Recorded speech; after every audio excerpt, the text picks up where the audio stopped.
making disciples, transforming lives. Sukacita bisa kembali melayani di GMS Jakarta Barat, GMS Central Park. Setelah beberapa bulan saya tidak bersama dengan saudara karena saya fokus melayani di beberapa tempat yang lain. Saudara, sepanjang hari ini saya memberikan judul firman Tuhan, pesan Tuhan untuk gereja.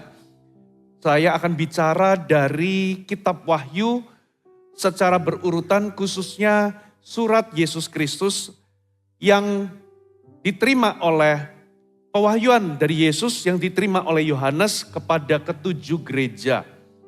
Efesus, Mirna, ada Pergamus, ada Laodikia dan seterusnya, 7 kali kebaktian. Saya berharap kalau Anda bisa dengarkan semuanya, Anda bisa tangkap pesan Tuhan untuk gereja.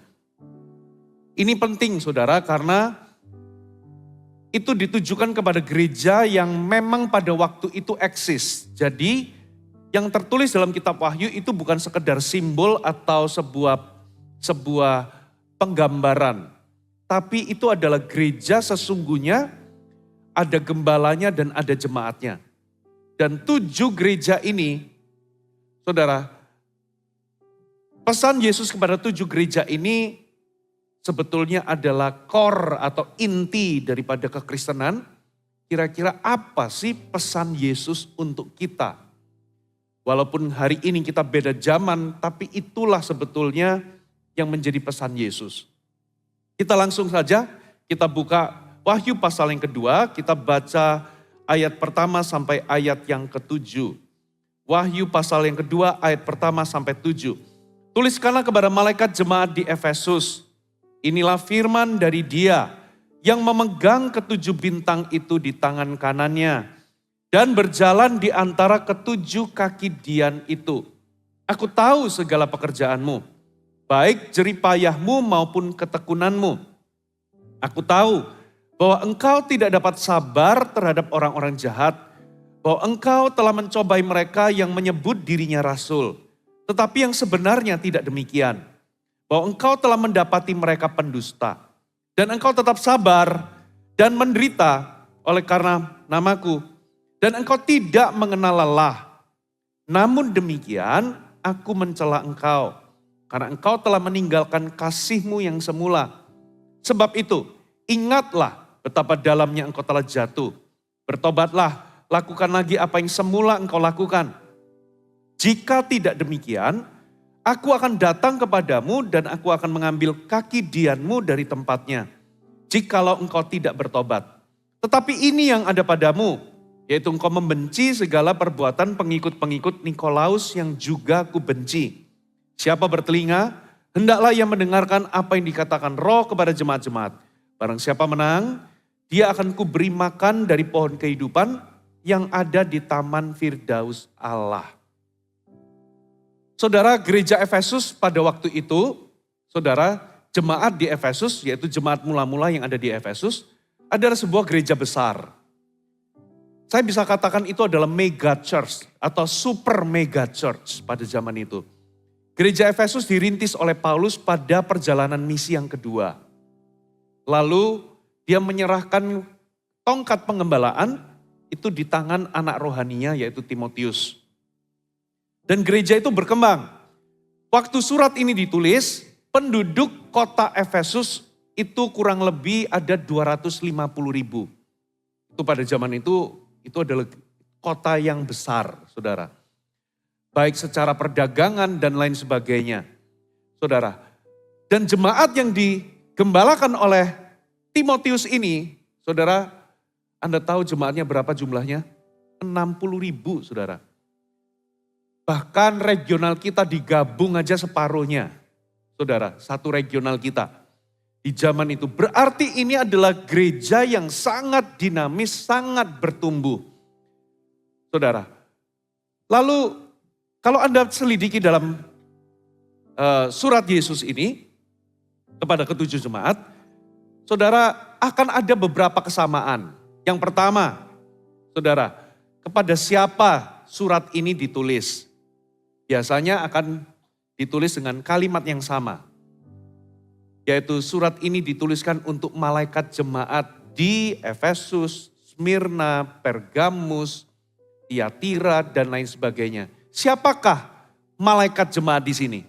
Malaikat jemaat di sini adalah para pemimpin. Malaikat jemaat ini adalah gembala dan jajaran dari para pemimpin di gereja tersebut. Kalau di Smyrna itu juga berarti kepada pemimpin jemaat yang ada di situ. Saudara. Lalu yang kedua, Yesus akan mewahyukan siapa dirinya. Sesuai dengan kondisi atau latar belakang daripada kota atau jemaat tersebut. Nah, di jemaat Efesus dia memperkenalkan dirinya sebagai akulah yang memegang ketujuh bintang. Coba kita buka lagi ayatnya, saudara. Inilah firman dari dia yang memegang ketujuh bintang itu di tangan kanannya dan berjalan di antara ketujuh kaki dian emas itu.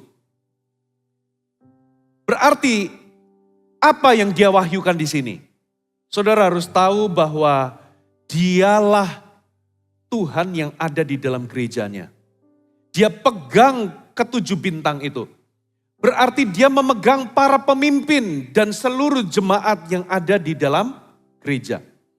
Saudara, siapa kita?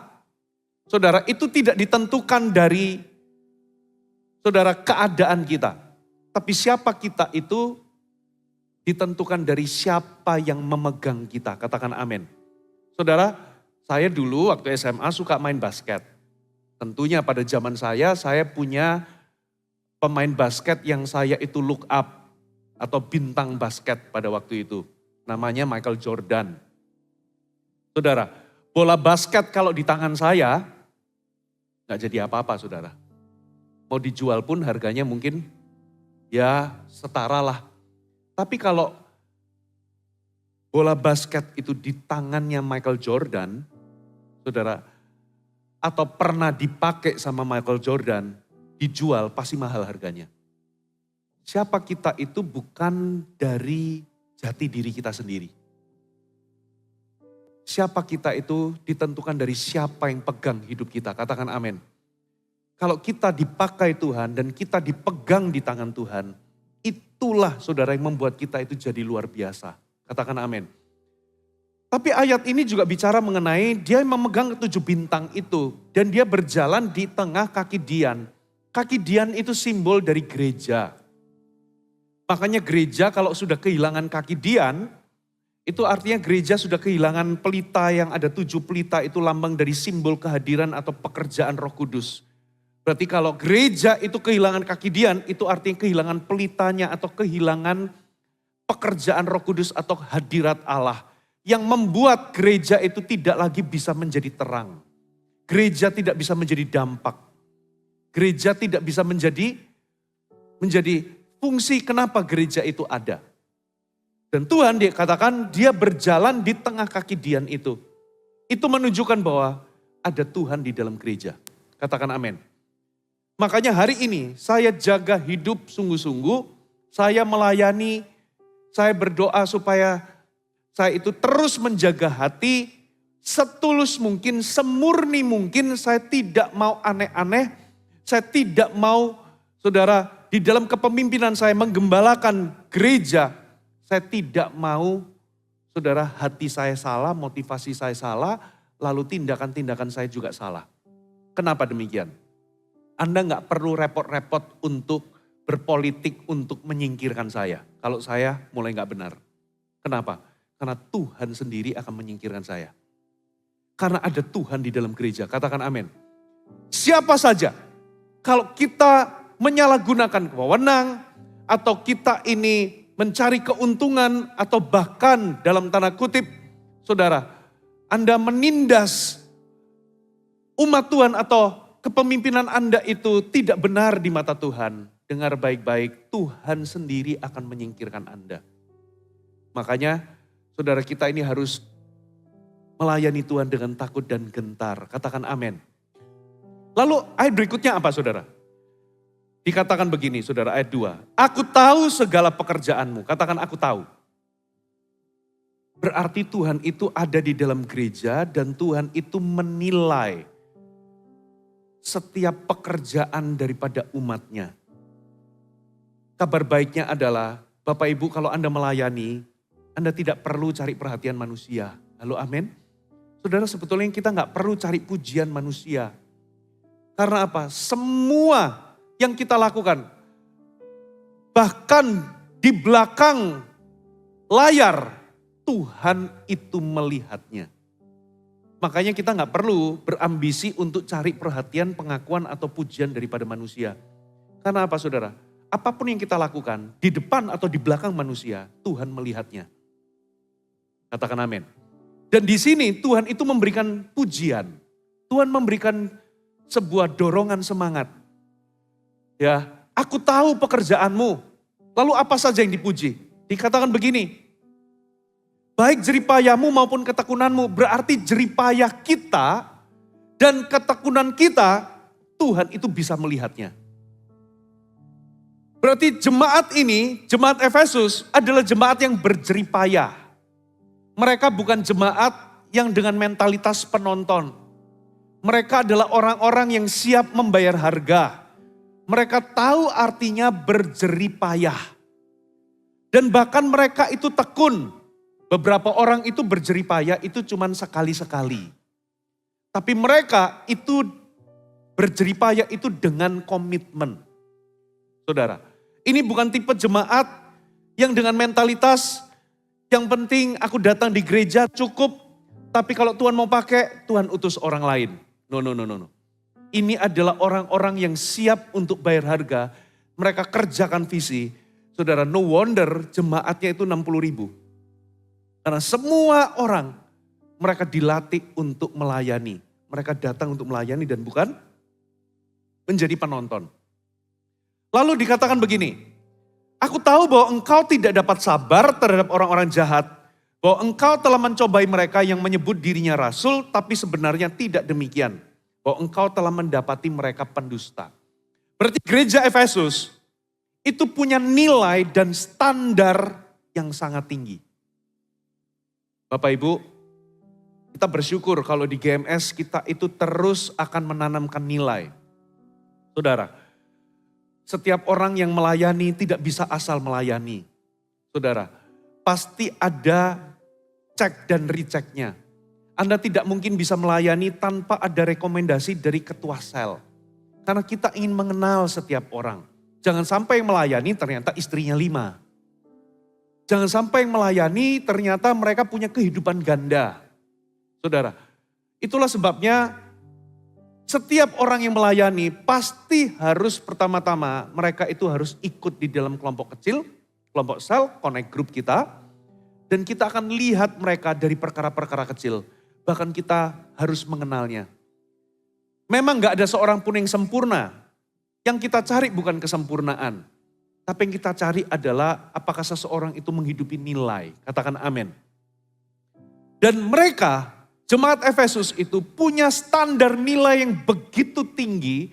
Sampai-sampai kalau ada hamba Tuhan palsu, ada orang Kristen palsu, atau bahkan di situ menyebut dirinya rasul, tapi mereka mendapati bahwa mereka itu pendusta.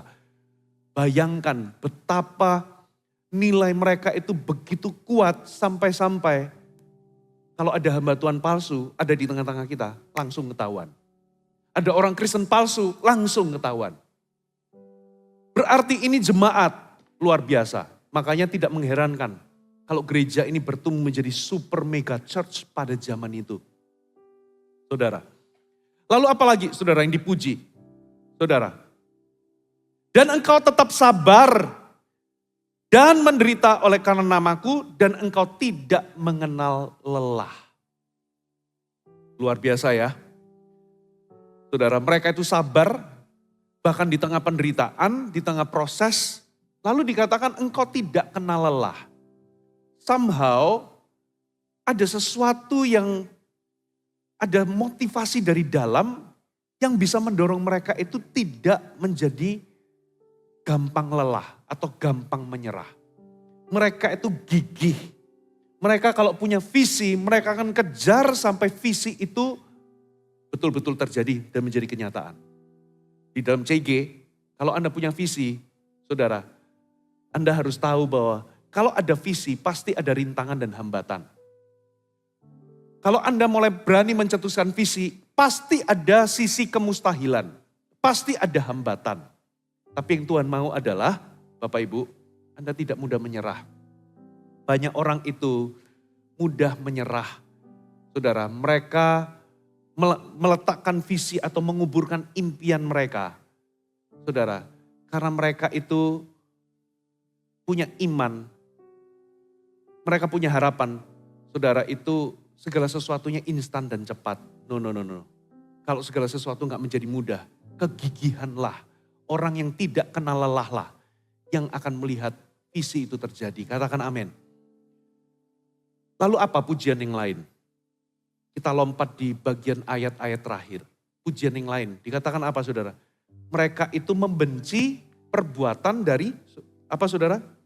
Segala perbuatan pengikut Nikolaus yang juga Tuhan benci. Nanti di ibadah ketiga, saya akan jelaskan lebih detail apa itu ajaran Nikolaus dan apa itu ajaran Bileam. Saudara, itu akan saya jabarkan lebih. Tapi singkat cerita, Nikolaus itu menurut tradisi atau sejarah, Nikolaus itu salah satu diaken yang ditunjuk oleh para rasul ketika mereka itu pelayanan atau gereja Yerusalem semakin besar, lalu pelayanan table kepada janda-janda itu terabaikan. Saudara, nah disitulah saudara, rasul-rasul mengangkat ada 7 diaken atau 7 tim leader kalau di bahasa kita. Saudara, salah satunya adalah Nikolaus. Sebetulnya ada Filipus, ya, ada orang-orang yang dipakai Tuhan. Salah satu ini Nikolaus. Nikolaus ini sampai satu titik, saudara, dia menyimpang di dalam ajarannya. Kurang lebih ajarannya itu kurang lebih seperti ini, mengajarkan kompromi. Mengajarkan bahwa segala yang kita lakukan di dalam tubuh fisik kita itu enggak mempengaruhi roh kita. Itulah pengajaran-pengajaran sesat pada zaman itu. Jadi kamu boleh, pada zaman itu kan banyak, di zaman mereka hidup, saudara, orang-orang sekitar, apalagi di Efesus, mereka itu menyembah berhala. Macam-macam berhalanya. Ada Dewi Diana, ada Dewa Zeus, ada dewa macam-macam. Saudara, bahkan Kekaisaran Romawi yang pada waktu itu memerintah, itu juga menggalakkan yang namanya penyembahan kepada kaisar. Bahkan mereka itu membangun kuil untuk kaisar yang masih hidup. Saudara, nah salah satu ritual dari beberapa penyembahan berhala tersebut pada zaman itu, makanya pada zaman itu Anda nggak bisa katakan saudara, pencobaan zaman itu dengan modern itu mirip-mirip. Bedanya di sini kita punya teknologi. Nah pada zaman itu, maaf ya, pesta seks atau perzinahan itu bagian daripada ritual penyembahan berhala mereka. Saudara. Nah, apa yang terjadi? Nikolaus itu mengajarkan apa yang kamu lakukan dengan tubuh fisikmu itu enggak mempengaruhi rohmu. Jadi kamu boleh menjadi seperti orang-orang sekitar melakukan perzinahan dan pesta tadi. Saudara, pesta perzinahan tadi. Saudara, yang kamu lakukan dengan tubuh fisikmu itu enggak mempengaruhi rohmu. Jadi kamu akan tetap berada di dalam, saudara, keselamatan. Jadi kamu akan teruslah berbuat seperti itu enggak mempengaruhi. Dan itu menyebabkan penyimpangan yang luar biasa pada zaman itu. Sehingga Tuhan sendiri ngomong, aku memujimu karena engkau juga membenci perbuatan dari Nikolaus. Yang aku juga benci. Bapak Ibu, Anda harus waspada, saudara. Hanya karena kita ini berada dalam kasih karunia, bukan berarti kita itu menyalahgunakan kasih karunia ini untuk kita itu terus hidup di dalam dosa. Katakan amin. Seharusnya kasih karunia itu menumbuhkan respek atau takut akan Allah dalam kehidupan kita. Sehingga kita menghidupi kasih karunia ini, kita sudah memperoleh jaminan keselamatan, tapi kita nggak gunakan itu untuk kita ini hidup bebas sebebas-bebasnya sampai kita melanggar kebenaran firman. Karena kalau itu sesuatu yang Alkitab peringatkan, saudara, Anda nggak perlu berdebat. Apakah orang itu akan selamat atau nggak selamat, nggak usah berdebat, saudara.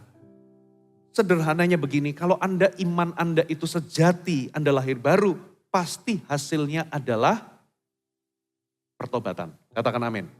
Kalau orang ngaku diselamatkan, punya jaminan keselamatan, tapi hidupnya nggak menunjukkan bahwa dia tunduk, bahwa Yesus adalah penguasa tunggal dalam kehidupannya, hati-hati, itulah yang diperingatkan dalam kitab Yudas, di kitab Wahyu. Orang-orang seperti ini nggak akan mendapat bagian dalam kerajaan Allah. Jadi jangan kaget ada orang yang menyangka, saudara, dirinya memperoleh jaminan keselamatan, lalu dia hidup semaunya. Saudara, memang kita memperoleh keselamatan, dosa kita diampuni. Tapi kalau kita ini nggak menunjukkan buah itu, jangan-jangan, saudara, bukan kita kehilangan keselamatan, tapi jangan-jangan dari sejak awal memang kita belum lahir baru.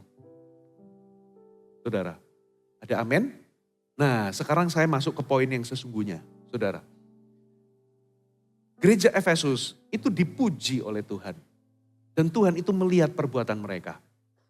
Apa yang Tuhan puji, saudara, kita perlu tiru. Katakan amin. Karena mereka telah menjadi teladan dari hal-hal yang Tuhan puji. Itu harusnya kita hidupi. Kita gak boleh jadi orang Kristen yang malas. Kita gak boleh jadi orang Kristen yang sudah merasa pokoknya begini aja, biasa-biasa aja. No. Kita harus menjadi seperti dari jemaat Efesus. Tidak kenal lelah, tahu apa artinya berjeri lelah. Punya standar yang tinggi di dalam kehidupan mereka bergereja. Katakan amin. Namun, Tuhan mencela mereka. Apa yang dicela? Coba kita baca sama-sama. Saudara, ayat yang ke berapa sekarang? 4. Namun demikian, aku mencela engkau. Karena engkau telah meninggalkan kasihmu yang semula. Jemaat Efesus, jemaat yang mereka itu bukan penonton, tapi mereka itu melayani dengan kegigihan, melayani dengan kemurahan hati. Mereka itu tidak tebang pilih pelayanan, mereka itu bekerja keras dengan luar biasa. Gambarannya ya kalau jemaat itu 60.000, itu pasti, saudara, mereka itu punya banyak kegiatan, punya banyak ministry yang perlu mereka gelar untuk bisa melayani jiwa-jiwa. Tapi ada satu yang Tuhan itu cela. Ternyata di tengah mereka itu melayani jiwa-jiwa, di tengah mereka itu melayani pekerjaan Tuhan, di tengah mereka melayani Tuhan, ternyata hati mereka bergeser. Katakan bergeser. Tuhan tidak anti dengan pelayanan mereka. Bahkan Tuhan menghargai pelayanan mereka. Tapi Tuhan itu mencela mereka karena motivasi mereka sudah bergeser. Kalau dulu mereka melayani itu karena mereka itu cinta. Hati mereka itu menyala karena cinta kepada Yesus. Semua yang mereka lakukan itu karena mereka itu betul-betul mengasihi Tuhan. Ketika mereka pertama kali dijamah Tuhan, hati mereka disentuh oleh kasih karunia. Saudara, segala sesuatu yang mereka lakukan itu hanya demi menyenangkan kekasih jiwa mereka. Mereka melayani itu sudah gak pakai hitung-hitungan. Karena motivasinya adalah kasih yang menyala. Sekarang mereka tetap giat melayani, tapi hatinya sudah bergeser. Besar kemungkinan mereka melayani itu semangatnya bukan lagi cinta kepada Tuhan, tapi persaingan. Mereka melayani gigi tapi supaya dapat pengakuan. Lihat nih pelayananku, pencapaianku segini. demi pujian dan pengakuan. Atau bahkan beberapa atau banyak dari antara mereka melayani itu hanya karena sudah dijadwal. Mereka tetap gigih, mereka tetap rajin, tapi mereka sudah kehilangan hati. Mereka melayani itu karena dijadwal. Atau mereka itu melayani, atau mereka ke gereja itu ya karena orang Kristen. Kita perlu berhati-hati. Kenapa? Kenapa saudara? Karena mereka itu dari pelayanan yang dari kasih, akhirnya jadi profesional. Lambat laun mereka menjadi agamawi, katakan agamawi. Kita bisa menjadi agamawi, saudara. Makanya kita perlu perhatikan, saudara. Agamawi atau roh agamawi itu bisa bekerja seperti rayap. Diam-diam, dia bekerja dengan hebat, tapi gak kelihatan. Itu menggerogoti kita dari dalam. Makanya Anda jangan cuma waspada hanya kepada roh jahat yang menampakkan diri di atas pohon, lalu tertawa cekikikan. Jangan takut sama roh jahat jenis begini. Karena itu kasta yang paling rendah. Kalau ketemu sama orang Kristen langsung ditengking, mereka langsung akan melarikan diri. Mereka akan langsung pergi. Karena semua harus tunduk di dalam nama Yesus. Katakan amin. Tapi Anda harus tahu, saudara, bahkan legion pun ketemu sama Yesus takut legion itu. Jangan takut sama roh jahat. Tapi yang perlu Anda waspadai adalah roh agamawi yang bekerjanya itu bukan mendatangi Yesus dengan legion, bukan. Tapi roh yang bekerja di balik orang-orang Farisi dan ahli Taurat. Mereka ini menggocoh Yesus terus, bahkan menyalibkan Yesus. Saudara, di balik roh ini adalah roh agamawi. Apa bahayanya roh agamawi? Anda masih memiliki aktivitas rohani, Anda masih melayani, tapi sudah tanpa hati. Makanya kitab Matius berkata, saudara, satu kali Yesus itu didatangi orang Farisi ahli Taurat, dikecam, kenapa kok murid-muridmu itu kok makan gak cuci tangan. Murid-muridmu melanggar daripada tradisi agama Yahudi. Lalu Yesus menegur mereka dengan mengatakan, benarlah nubuatan dari Yesaya.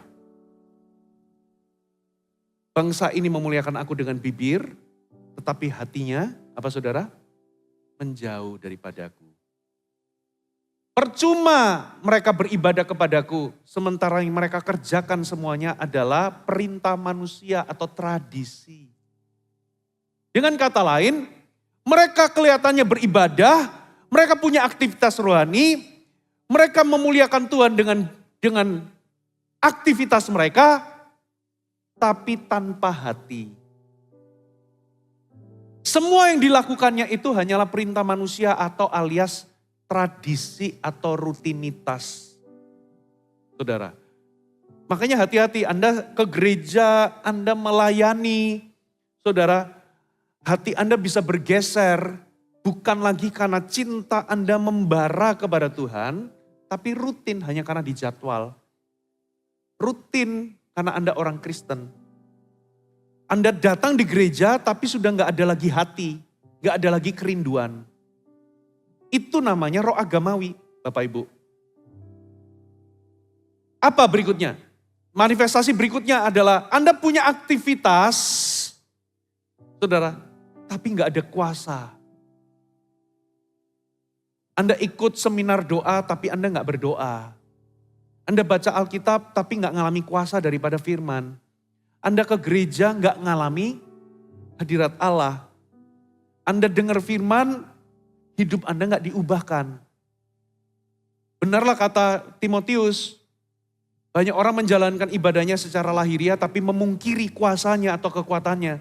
Apa kuasanya? Ujungnya, saudara, hasil buah dari kuasa ketika Anda mengalami ibadah, yaitu ketika Anda mengalami Tuhan, Anda berjumpa dengan Tuhan, saudara, Anda baca Alkitab, firman itu bicara mengubahkan hati, Saudara, buah di ujungnya itu adalah perubahan hidup. Katakan amin. Makanya keadaan manusia di akhir zaman tambah buruk.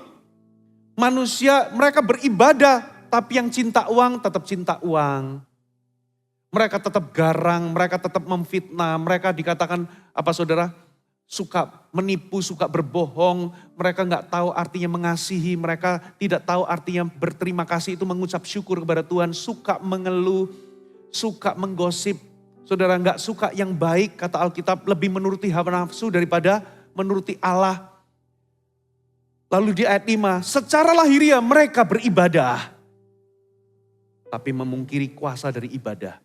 Nah, roh agamawi membuat kita ke gereja itu rutinitas, kebiasaan. Kenapa? Gak ada hati. Saudara datang bukan karena kerinduan. Saudara, melayani itu bukan karena Anda membalas cintanya Tuhan. Tapi Anda melayani karena sudah ada agenda pribadi. Semangat Anda itu bukan karena Anda mencintai, tapi semangat Anda itu persaingan. Siapa yang lebih baik? Anda cari nama, Anda cari pengakuan. Hati kita mulai bergeser. Mereka dikatakan meninggalkan kasih yang semula. Apa manifestasi yang lain? Saudara, Anda punya pengetahuan Alkitab. Saudara, tapi pengetahuan itu justru menghasilkan kesombongan. Bukan menghasilkan perubahan hidup. Padi itu makin berisi, makin apa saudara? Makin merunduk. Ada orang otaknya makin berisi tapi hatinya makin tinggi. Saudara. Makanya orang seperti ini gampang menghakimi. Contohlah siapa? Kalau di Alkitab itu orang-orang Farisi. Mereka datang di hadirat Tuhan, berdoa, Tuhan aku tidak menipu, aku bayar perpuluhan, aku lakukan semua perintah Tuhan. Aku gak seperti orang di sebelahku, yang di sebelahnya. Saudara itu memukul diri dan berkata, aku orang berdosa. Lalu apa ayat itu dikatakan? Siapa yang pulang dibenarkan Tuhan? Yaitu orang yang merendahkan diri. Ada orang yang knowledge itu puffs up. Membuat kita itu bisa sombong. Nah, roh agamawi membuat Anda penuh dengan pengetahuan. Tapi pengetahuan Anda itu tidak mengubah di dalam diri Anda. Saudara. Dan bahkan pengetahuan itu membuat Anda itu suka menghakimi dan menjadi sombong rohani. Merasa lebih unggul dari orang lain. Saudara, Anda coba lihat ya satu kali, saya pernah cerita kalau nggak salah di sini. Saudara, beberapa itu long time ago ada seorang artis rohani yang lagu-lagunya dinyanyikan oleh gereja-gereja waktu itu bercerai dan menikah lagi. Di sosial media saudara, tiba-tiba ada banyak orang Kristen jadi Tuhan semua. Saya nggak setuju dengan apa yang artis ini lakukan. Tapi itu juga tidak memberikan kita hak untuk menghakimi. Katakan amin. Tiba-tiba semua, waduh keluar. Bahkan lebih kejam loh, netizen Kristen daripada netizen non-Kristen. Saudara, pengetahuan kita dipakai untuk menghakimi. Menjadi sombong rohani. Harusnya pengetahuan itu, saudara, firman itu mengubahkan di dalam. Katakan amin. Nah, coba lihat. Saudara, coba cek dalam kehidupan kita.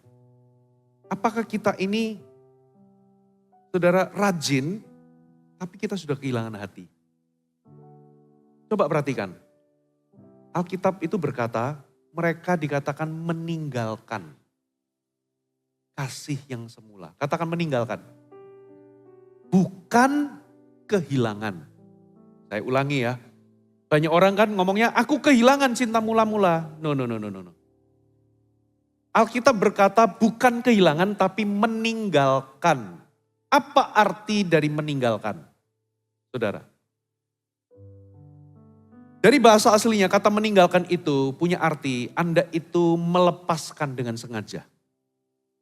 Atau saudara itu menjauh dengan niat atau kehendak atau dengan pilihan. Jadi Meninggalkan itu bukan berarti Anda itu, saudara, misalnya Anda bawa handphone. Lalu handphone Anda itu jatuh di tengah jalan tanpa Anda sadar. Sampai di rumah, loh kok hilang handphoneku? Nah itu namanya kehilangan. Atau saudara punya dompet dicopet orang. Begitu sampai di rumah, kok hilang dompetku? Itu namanya kehilangan cinta mula-mula. Seolah-olah cinta mula-mula itu kehilangan tanpa Anda sadari. Sementara yang Yesus katakan adalah engkau meninggalkan. Versi ESV itu pakai kata abandoned. Engkau meninggalkan, mengabaikan. Berarti ini adalah keputusan sengaja. Ini adalah pilihan sadar. Anda meninggalkan atau melepaskan dengan sengaja. Anda menjauh. Memang terkesan itu Anda nggak sadar karena itu terjadinya tidak semalam. Itu adalah keputusan tiap hari secara sadar Anda memutuskan untuk menjauh atau meninggalkan. Sehingga tiba-tiba di satu titik hati saudara berubah. Motivasi Anda berubah. Semua yang Anda lakukan itu bukan lagi karena kasih yang menyala bagi Tuhan. Tapi yang Anda lakukan itu rutin, tradisi.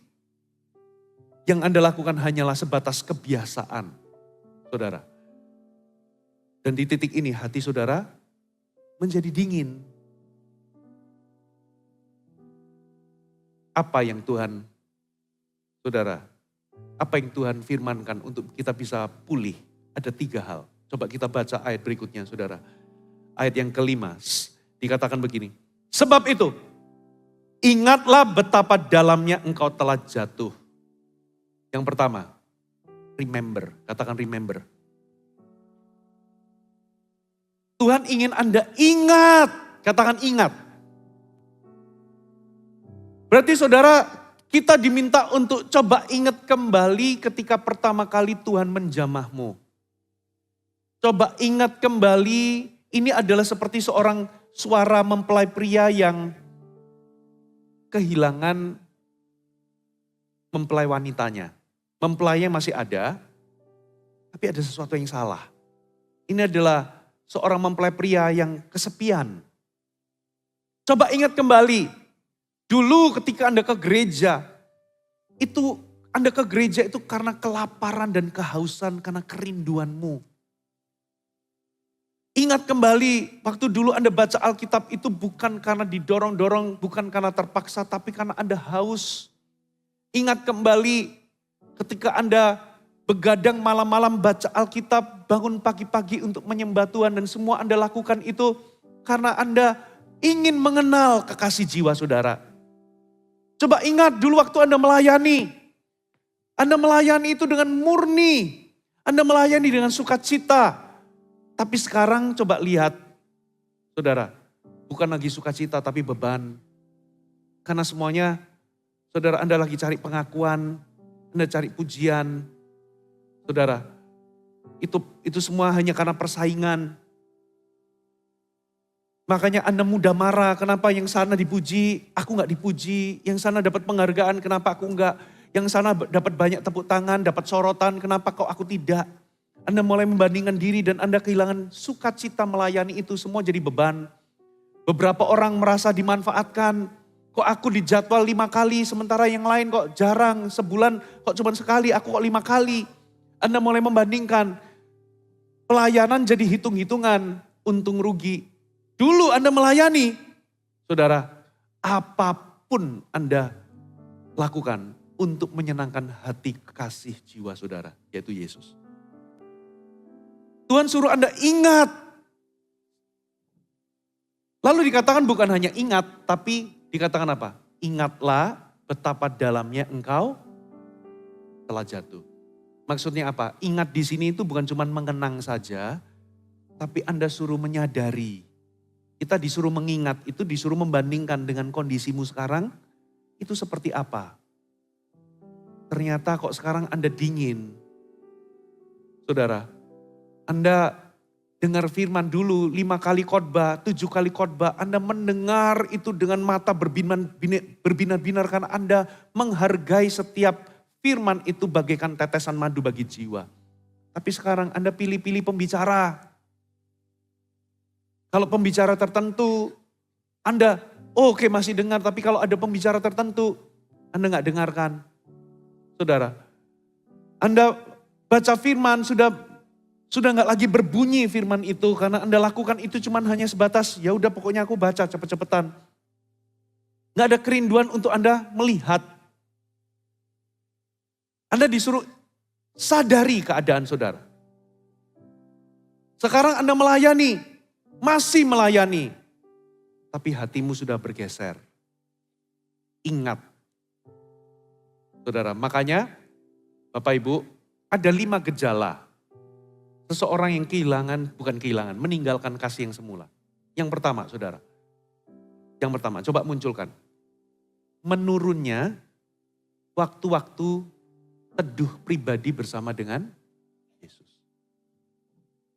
Gairahmu untuk bersekutu dengan Tuhan hilang. Saudara, Anda sudah gak lagi punya kerinduan. Makanya hati-hati, roh agamawi itu akan mencuri apa saudara? Kehausan dan kelaparan saudara. Dia akan mencuri kerinduan saudara. Dengan cara apa dia mencurinya? Dengan dia memenuhi atau menawarkan hidup Anda dengan banyak perkara-perkara duniawi. Saudara, kalau saya pernah ulang tahun, saya pernah khotbah juga di sini. Ya, pernah saya ulang tahun diajak sama teman yang sudah akrab, saudara. Saya kalau diajak sama jemaat yang gak akrab, saya akan biasanya kalau diajak makan, saya akan kenyangkan perut saya. Supaya waktu nanti ketemu itu saya gak malu-maluin. Saya fokus dengarkan dan berkomunikasi, bukan fokus makan. Nah, tapi yang ajak saya kali ini itu adalah orang yang saya akrab dengan saya. Saudara, kebetulan saya ulang tahun, saya diajak makan. Makanan favorit, salah satu makanan favorit. Kebetulan waktu itu saya diajak makan steak. Dari siang, saudara, saya tolak tuh jajan. Ditawarin pisang goreng, saya gak mau. Saya sesedikit mungkin makan, supaya apa? Begitu makan malam, saudara, bahkan saya gak makan banyak-banyak makanan pembuka. Biasanya makan pembukanya kan ada roti. Coba kalau Anda kebanyakan makan roti, begitu steaknya datang, Anda sudah gak nafsu. Udah terlalu kenyang. Saudara, iblis akan menawarkan banyak perkara duniawi. Mungkin itu gak dosa. Nonton K-drama, itu gak dosa. Tapi kalau Anda nonton sehari 10 jam, setiap hari seperti itu, nonton drama Korea, dihajar habis sehari 10-12 jam, sampai begadang-begadang, saya percaya Anda gak akan punya nafsu lagi untuk Anda bersekutu dengan Tuhan. Karena jiwamu sudah terlalu kenyang. Makanya ada 3 jenis kehausan sebetulnya. Yang pertama, ada orang jiwanya itu haus karena kosong. Gak ada Yesus, ini gambaran dari orang yang belum lahir baru. Makanya orang yang tanpa Yesus itu akan mengisi kekosongannya dengan apa? Kesenangan, dosa, pangkat, jabatan, uang, macam-macam. Tapi ada kekosongan, ada kehausan yang kedua. Haus karena kering, katakan kering. Anda pernah dialiri oleh aliran air hidup, tapi sekarang sudah gak pernah lagi. Makanya Anda kering. Kehausan yang ketiga itu adalah Anda haus karena Anda puas, katakan puas. Saya contoh, saudara ya. Kalau Anda ditawarin makan, pernah gak ada jawab begini, oh sorry saya sudah pernah makan jadi saya gak akan makan lagi. Enggak. Kemarin Anda makan, hari ini Anda makan. Besok Anda akan makan, lusa Anda makan, minggu depan Anda tetap makan, katakan amin. Gak mungkin Anda ditawari makan, sorry saya sudah pernah. Gak ada. Berarti Anda akan terus lapar dan Anda akan terus haus. Sekalipun Anda pernah makan dan pernah minum. Ini adalah kehausan yang sehat. Anda ngalami Tuhan, dan karena Anda dipuaskan dalam hadirat Tuhan, Anda makin haus. Tambah hari makin haus. Kehausan inilah yang coba dicuri oleh roh agamawi, oleh iblis. Dengan membuat jiwa Anda terlalu kenyang dengan perkara-perkara duniawi. Do you mudeng? Jadi waktu-waktu teduh Anda menurun. Yang kedua, saudara. Yang kedua. Menurunnya kepuasan pribadi di dalam Yesus. Dulu waktu Anda lahir baru, Anda mengalami cinta mula-mula, Yesus segalanya bagimu. Saudara. Tapi sekarang, Yesus tidak lagi segalanya bagimu. Buktinya apa? Anda bahkan marah dan bahkan siap meninggalkan Yesus hanya gara-gara 1-2 hal yang Anda kejar. Itu tidak dikabulkan oleh Tuhan. Sehingga dulu Yesus plus nothing adalah kepuasan. Sekarang Yesus harus ada plus-plusnya baru Anda puas. Yesus plus berkat. Yesus plus apa lagi? Jodoh. Yesus plus ini, Yesus plus itu, Yesus plus ini baru Anda puas. Dulu Yesus segalanya bagimu. Tapi sekarang kepuasan Anda menurun. Saudara, harus ada tambahan-tambahan tertentu baru Anda itu merasa puas di dalam Tuhan. Yang ketiga, saudara. Menurunnya gairah untuk perkara-perkara rohani. Sudah jelas. Saudara, perkara-perkara rohani Anda sudah gak ada minat lagi. Melayani, ke-CG, pemuridan, penginjilan. Itu menurun. Yang keempat. Menurunnya kuasa rohani. Ini keberapa ini? Oke. Menurunnya standar kekudusan. Itu sudah pasti. Anda mulai melakukan hal-hal yang dulu Anda itu tolak. Dulu Anda strict, tapi sekarang Anda kompromi. Menurunnya standar kekudusan. Yang kelima, saudara. Menurunnya kuasa rohani dan kemenangan pribadi. Anda dulu menang terhadap perzinahan. Sekarang Anda dikuasai perzinahan lagi. Dulu Anda suka omong kotor dan ketika Anda lahir baru Anda berubah. Sekarang Anda suka omong kotor lagi. Saudara, gak ada lagi kemenangan pribadi atas kuasa daging, kuasa dosa. Anda terikat lagi dengan kebiasaan atau dosa-dosa lama. Dosa lama itu muncul lagi. Saudara, berkuasa lagi dalam kehidupan saudara. Itulah bahaya dari saudara kehilangan cinta mula-mula. Bapak Ibu, nah ini adalah ceknya. Banyak orang, saudara, tahukah saudara salah satu penyakit mematikan itu serangan jantung, penyakit jantung. Tapi lebih daripada 50% orang, saudara, itu nggak tahu kalau dia itu punya masalah jantung. Sama seperti kehilangan cinta mula-mula. Itu seperti Anda punya penyakit jantung atau hati. Saudara. Itulah sebabnya Anda perlu rutin untuk check up. Katakan check up. Nah, check up rohani kita itu ada 5 hal tadi. Apakah Anda mulai menurun saat teduhnya? Apakah Anda mulai menurun untuk perkara-perkara rohani? Apakah standar kekudusan Anda mulai menurun? Anda mulai kompromi? Pertama hal-hal kecil. Apakah mulai kemenangan Anda terhadap dosa itu atau kuasa rohani Anda menurun? Saudara, Anda perlu cek 5 hal tadi. Itu adalah general check up-nya kita. Untuk cek apakah kita punya penyakit jantung rohani. Saudara. Katakan sama saya, remember. Ingat, sadari keadaan Anda. Lakukan check up. Sadari betapa dalam Anda telah jatuh. Lalu yang kedua, dikatakan apa saudara? Kembali ke ayat yang ke-5. Bertobatlah. Kata kedua itu bertobatlah. Repent, katakan repent. Berarti kalau bertobat, saudara, berarti Anda perlu datang kepada Yesus. Anda perlu jujur mengakuinya di hadapan Tuhan. Itu namanya bertobat, saudara. Anda perlu, saudara, pertama-tama Anda perlu datang di hadapan Tuhan dan Anda perlu jujur mengakuinya. Dan kemudian berbalik, katakan berbalik.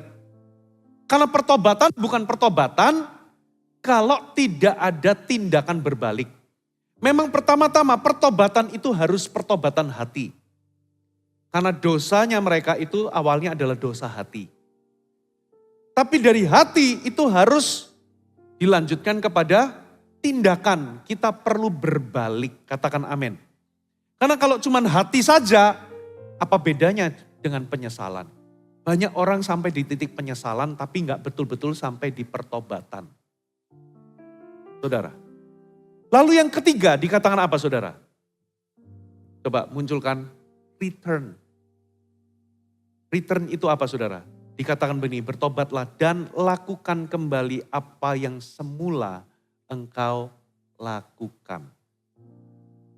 Berarti harus ada tindakan yang sengaja. Gak ada orang itu mendekat kepada Tuhan itu karena tidak sengaja. Saudara, itu namanya Anda ikut arus, itu gak ada. Itu namanya terhanyut atau drifting. Gak ada orang mendekat kepada Tuhan itu karena drifting. Yang ada adalah Anda itu terhanyut menjauh dari Tuhan. Contoh, kalau Anda ada sebuah perahu, kalau Anda tidak tambatkan, maka perahu itu akan mengikuti arus. Apa yang dilakukan perahu? Cukup tidak melakukan apa-apa, dia akan hanyut. Halo, amin. Arus dunia itu akan membawa kita menjauh dari Tuhan, itu sudah pasti. Iklim atau arus dunia itu akan membawa Anda hanyut menjauh dari Tuhan. Itulah sebabnya untuk Anda mendekat, Anda harus melakukan sesuatu untuk melawan arus. Katakan amin. Berarti harus ada tindakan yang sengaja yang Anda lakukan. Bukan hanya punya niat, tapi harus ada keputusan dan ada determinasi. Harus ada langkah-langkah konkret yang Anda lakukan. Mulai lagi dengan apa saudara? Datang kepada Tuhan, buka Alkitab Anda. Mulai lagi dengan 10 menit pertama Anda baca Alkitab. Mulai lagi dengan 10 menit pertama dengan Anda menyembah Tuhan atau berbahasa roh. Mulai kembali. Saudara, gak perlu, oke, aku langsung maraton, aku langsung baca 10 pasal. No. Yang penting Anda kembali dulu. Dimulai dari 15 menit pertama, 10 menit pertama. Terus Anda tiap hari Anda konsisten lakukan. Katakan amin. Kalau Anda dulunya pelari maraton, lalu Anda selama 10 tahun gak pernah lari, lalu Anda langsung lari 10 kilo, pasti Anda akan pingsan di jalan. Karena Anda gak kuat. Mulai dulu dari 1 kilo, 2 kilo, bangun konsistensi di situ. Nanti tambah lama, tambah bertumbuh, dan Anda bisa kembali berlari maraton 42 kilometer. Katakan amin. Untuk mendekat itu butuh effort. Bukan hanya niat, bukan hanya sebuah keputusan di hati, tapi harus ada keputusan berupa tindakan. Anda harus melakukan sesuatu. Untuk hanyut itu gampang. Cukup tidak melakukan apa-apa, Anda akan hanyut. Tapi kalau Anda mau kembali mendekat, saudara, Alkitab katakan lakukan kembali apa yang semula engkau lakukan. Dari situlah saudara, Roh Kudus akan memulihkan gairah atau kasih yang semula, yang membara, yang menyala bagi Tuhan. Dan disitulah saudara, sebetulnya Tuhan itu gak anti sama pelayanan Marta. Tapi Marta itu kehilangan satu hal. Tuhan itu ingin Marta itu duduk diam dulu seperti Maria. Halo amin. Tuhan itu tidak menolak pelayanan Marta. Tuhan menghargai pelayanan Marta. Tapi yang Tuhan mau adalah Marta kamu itu dikhawatirkan dan disibukkan oleh banyak hal. Dan kau kehilangan kerinduan untuk duduk di kakiku dulu sebelum kau melayani. Berarti pelayanan kita itu tidak dicela oleh Tuhan. Pelayanan jemaat Efesus gak dicela, malah dipuji. Yang dicela adalah engkau melayani tapi engkau meninggalkan persekutuan. Kau meninggalkan kerinduanmu untuk bersekutu dengan Tuhan. Saudara, itulah sebabnya aktivitas kita tidak boleh menggantikan persekutuan kita dengan Tuhan. Katakan amin. Pelayanan kita tidak boleh menggantikan hubungan kita dengan Tuhan. Karena sekali itu menggantikan, Anda akan menjadi agamawi. Anda menjadi Kristen profesional. Saudara, dan di ujungnya hati Anda bergeser. Yang Anda lakukan jadi agamawi. Semua rutinitas, kebiasaan, dan tradisi manusia. Kau memuliakan Tuhan dengan bibir, tapi hatimu menjauh. Mari kita bangkit berdiri di hadapan Tuhan.